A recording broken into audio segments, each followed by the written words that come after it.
Sir அந்த இடத்துல தான் ஒரு உளவியல் நம்ம பார்க்க வேண்டியது இருக்கா.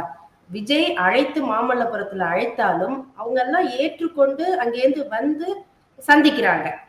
மறுப்புங்கிறது பெருசா இல்ல. அந்த 5 குடும்பங்கள் மட்டும்தான் அது வரல. அப்ப அவங்களுடைய உளவியல்ங்கிறதையும் நம்ம அரசியல் ரீதியாவே கணக்கு போட வேண்டியது இருக்கா. பாதிக்கப்பட்டவர்கள் உளவியல்னு பாக்குறதா, பார்வையாளர்கள் உளவியல்னு பாக்குறதா?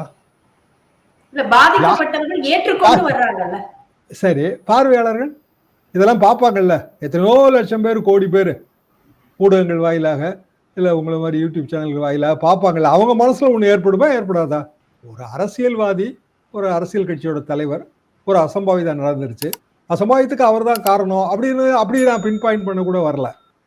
அசம்பாவிதத்துக்கு பிறகான சம்பவங்கள் இது வரைக்கும், இப்போ இது வரைக்கும் அதை ஹேண்டில் பண்ண விதம் வந்து டோட்டலி ராங்கு. என்ன காரணம்னா, எனக்கு கரூர் போகிறதுல பிரச்சனை இருக்கு, சேஃப்டி இல்லை, காவல்துறை வந்து அது ஒத்துழைப்பு தரல, இதெல்லாம் ரொம்ப பம்மாத்து.